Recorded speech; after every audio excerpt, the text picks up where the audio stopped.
Good morning, everybody. Matt and I got home from our New York City vacation at 8 o'clock last night. So today, first of all, posting schedule update. We will be posting a video where we debrief our New York City trip on the 16th. And in that video, we will also be reviewing Crouching Tiger, Hidden Dragon, the Mean Girls musical movie, and part 2 of our live-action Disney animated movie comparisons with Mulan, Aladdin, and Cinderella. So that video will be out on the 16th of March, which is next weekend. So I wanted to review books that I finished right before I left vacation, books I DNF'd, and books that are currently on my March TBR, so we have a lot to get through. The first book I wanted to talk about is A Taste of Poison, which is the 4th book in the Entangled with Fae series. Entangled with Fae is modern Disney princess retelling, so this is Snow White. So the other books that I have read in this series so far are Curse of the Wolf King, which is Beauty and the Beast, Kiss of the Sulky, which is The Little Mermaid, and Heart of the Raven Prince, which is Cinderella. And not to be biased, but my favorite book so far, besides this one, has been Kiss of the Sulky, because The Little Mermaid has always been my favorite Disney movie. Now, Snow White is not in the list of Disney live action and animated movies we're comparing. But what I like the best about this book is that it throws a little bit of romance between Snow White and the huntsman that's trying to kill her, which I thought was very interesting. The name of the huntsman in this book is Trobin. So, I love Tizonia Odette's writing. It's very engaging, and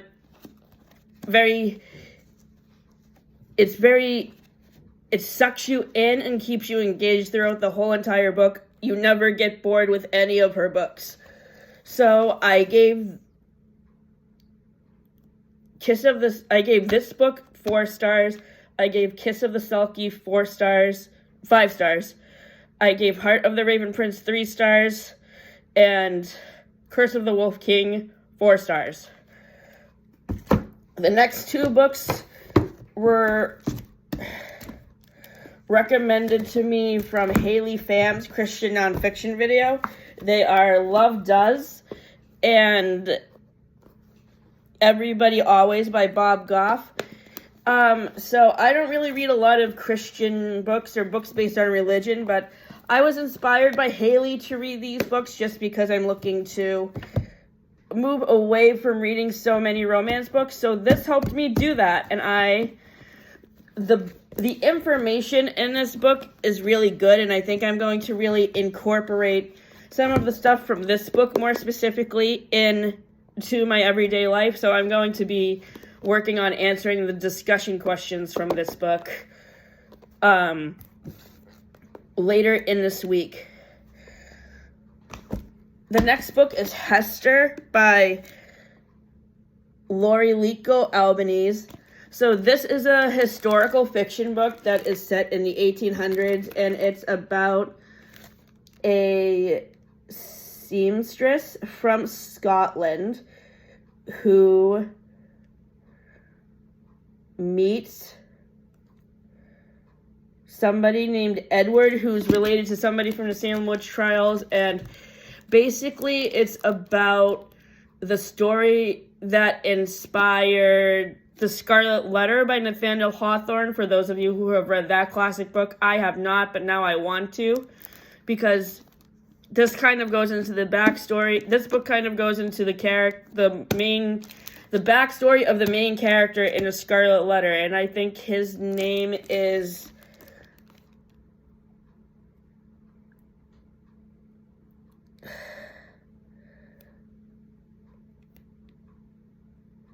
Yes, here we go. In this sensuous and hypnotizing tale inspired by the iconic heroine of The Scarlet Letter, a young immigrant woman grapples with the legacy of witchcraft and the horrors of slavery and learns that America's ideas of freedom and liberty often fall short of their promise.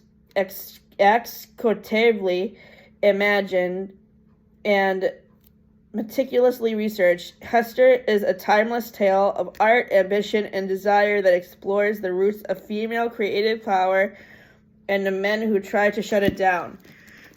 So if you have ever read The Scarlet Letter, I would highly recommend this book because it's inspired by the main character of that book. The next book is Heartbones by Colleen Hoover. This is my third Colleen Hoover book. The first Colleen Hoover book was a novella that I read in December called Maybe Not, which was okay. I think I gave that 3 stars on Goodreads. The second Colleen Hoover book, which I have already returned to the library, is called Without Merit, which I had to DNF because I didn't like any of the characters. I didn't like the main character. I didn't like the representation of depression. I didn't think that was handled very well, and I didn't like the sexual intercourse scene between the main character and her step-uncle. I thought that was gross. This book focuses on Bea. She's 19 years old. She's homeless. She's homeless after her mom dies from a drug overdose, so she goes to Texas to go live with her dad, and this is a love story between her and somebody she meets in Texas. His name is Samson. The build-up to their relationship was very slow burn, and it took me a while to get adjusted to it. And I almost DNF'd this book a couple of times, but then I decided to give it a chance. So I ended up really enjoying this. I gave it 3.75 stars on Goodreads. The next book was Haley Pham also recommended this book on her channel in her Best Books of 2021 video. I have been binging all of her old videos, and that's where most of my recommendations come from her older videos and also her more recent videos too. So this is a dark academia murder mystery book that is set at a college reunion. They are trying to figure out how their friend Heather died, and the twists and turns in this book kept me guessing and engaged the whole entire time. No spoilers on who the killer is in case you want to read it, but please pick up this book. I gave it 4.75 stars. Now I'm going to get into my DNFs. The first book that I DNF'd for this, for February/March is Anxious People by Friedrich Bachmann. This is by the same guy who wrote A Man Called Ove, which is one of my favorite books. This book, I had trouble with connection to the characters. The plot development was really slow, so that's why I DNF'd it. Basically, it takes place during a bank heist, and it's about all of the people who are stuck in the bank while the robbery is going on and all of the anxieties they deal with and stuff. So I just had a hard time with connecting to these characters, and that's why I didn't like it. The next book is called Montauk by Nicola Harrison. This is a historical fiction that is set during World War II. The plot of this book I found to be really slow. The author's writing is good. Her descriptions of Montauk make me feel like I'm there. Montauk is a very rich section of Long Island where all the 1%ers people go to vacation, and to be honest, the reason why I picked this book up was this is the beach that they vacation on in Friends in the end of season 4 when Phoebe goes to meet her birth mother. So yeah, as I said, I like the author's descriptive writing of Montauk and the snobby people that vacation there, but I just couldn't get into the characters and their relationship. The woman B, she's in kind of a loveless marriage that she wants to try to get out of because her husband is a jerk who is constantly cheating on her. And they're also trying to get pregnant, and that's not very successful either. So if you don't want to read about infertility, don't read this book, and don't read All Your Perfects by Colleen Hoover either, because that is a heavy theme in that book as well. So I gave this book 3.75 stars. The next book that I DNF'd was One of Us is Lying by Karen M. McManus.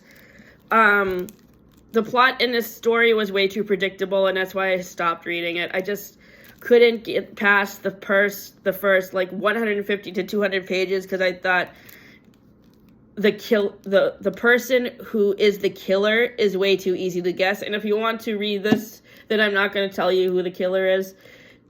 If you have read the book, you will know who the killer is. So this book got 2.75 to 3 stars on Goodreads.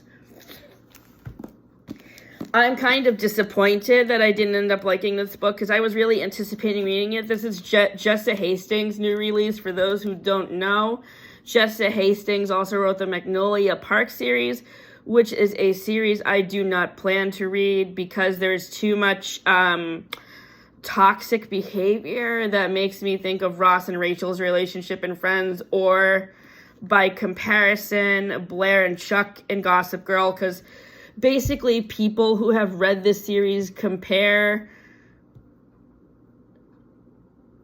this series to Gossip Girl, only is set in London. So Never is a modernized retelling of Peter Pan that focuses on the granddaughter of Wendy returning to Neverland, and I gave this book a solid chance. I really did. I had to DNF after 200 pages because I just did not like the main character. She was a brat.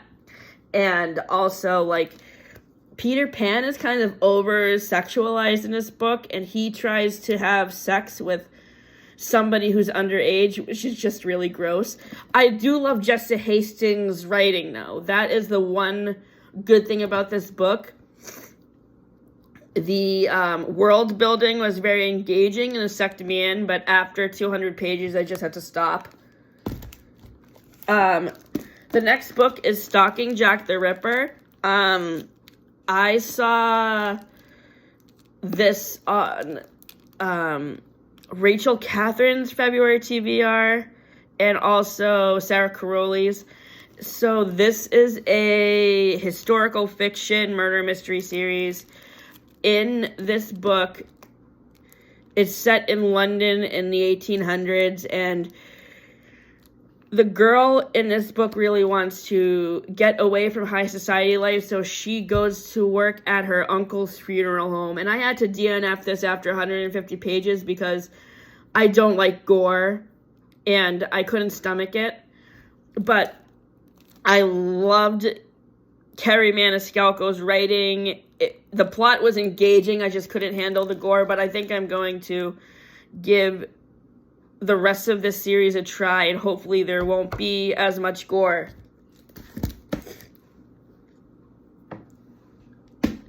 For my March TBR, we are getting into the books that I am currently reading. So, to begin, I am reading Atomic Habits by James Clear. This is a self-help book, and like Love Does and Everybody Always, I am planning to use the suggestions of how to improve my life in this book to help me as I go throughout the rest of the year.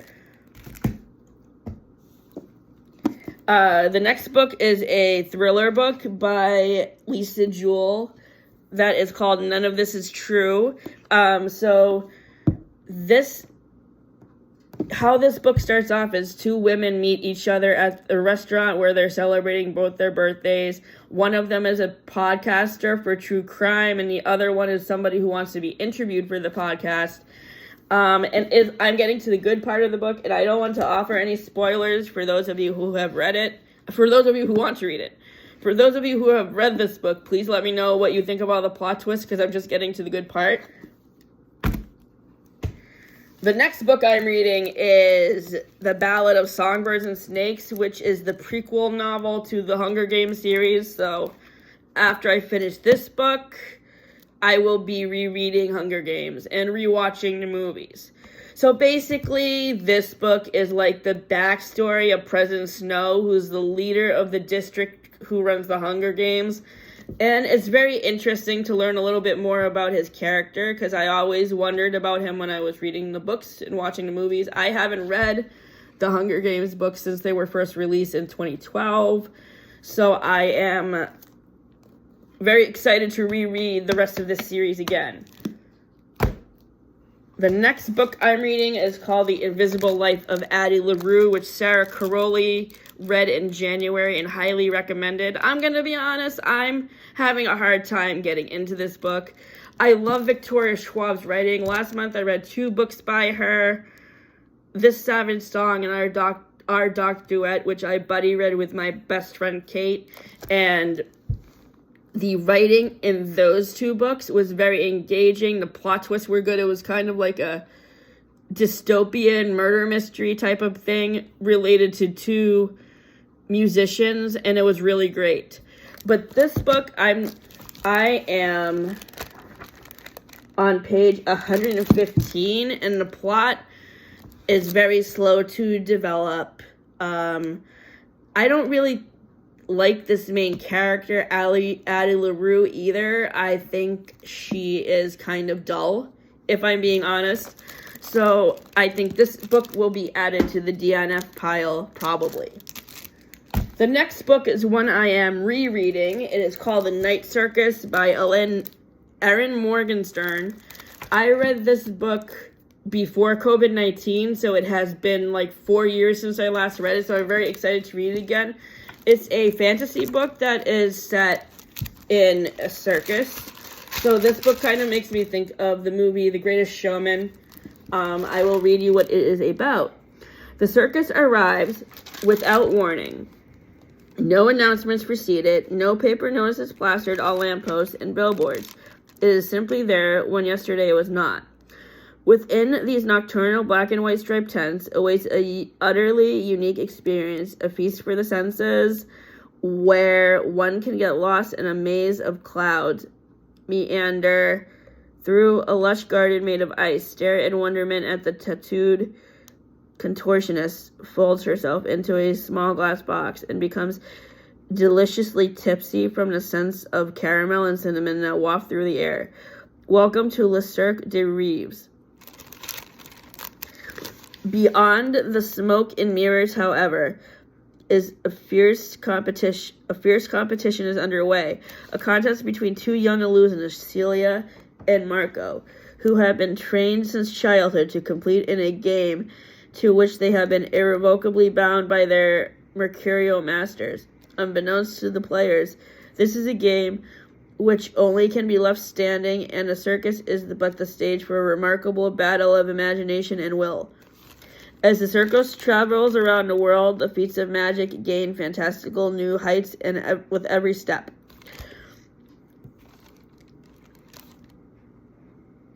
The game is well underway in the lives of all of those involved: the eccentric circus owner, the elusive contortionist, the mythical fortune teller, and a pair of red-headed twins born backstage among them are swept up in a wake of spells and charms. But when Celia discovers that Marco is her adversary, they begin to think of the game not as a competition, but as a wonderful collaboration. With no knowledge of how the game must end, they innocently tumble headfirst into love. A deep, passionate, magical love that makes the lights flicker in the room grow warm whenever they so much as brush hands. Their masters still pull the strings, however, and this unforeseen occurrence forces them to intervene with dangerous consequences, leaving the lives of everyone from the performers to the patrons hanging in the balance. So I really love the fantastical elements of the circus in this book, and also how the relationship builds up between Celia and Marco. Right now in my reread, I am on page 155, and it is getting really good. The next book I'm reading is The Silent Patient by Alex Michaelides. Did I say that right? I don't know. So Destiny and Sarah and Haley, and also I think Rachel have all reviewed this book on their channels, and they speak very highly of it. It's a thriller mystery that is about a lady who kills her husband and is locked in a mental institution, and they're trying to get her to talk about how she killed her husband, but she doesn't want to talk. So this book is really good so far. The plot is engaging. I don't think I have reached any plot twists yet. I am on chapter 17, page 137.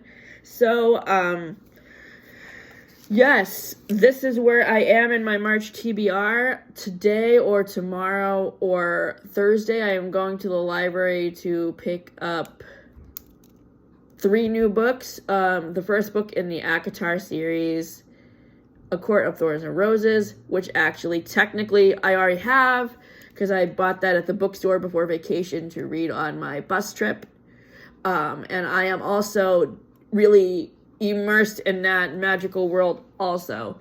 A Court of Thorns and Roses is by Sarah J. Maas, and the thing I like the best about this book is how it's a modern-day Beauty and the Beast retelling. So the reason why I picked it up is because obviously Matt and I have been reviewing the live-action animated and Disney movies and comparing them. And I've also been reviewing books based on the different Disney movies. So I have been reading lots of books based on Cinderella.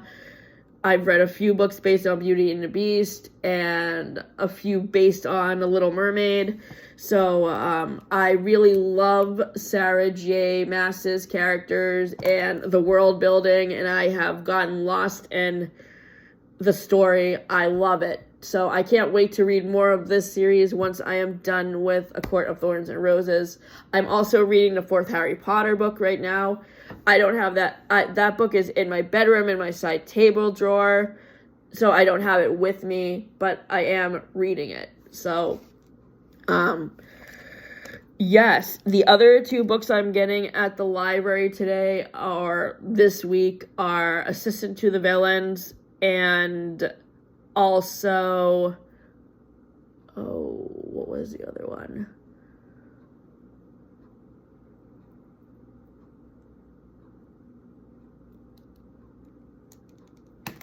Let me look that up on Goodreads, because I have it on my Goodreads.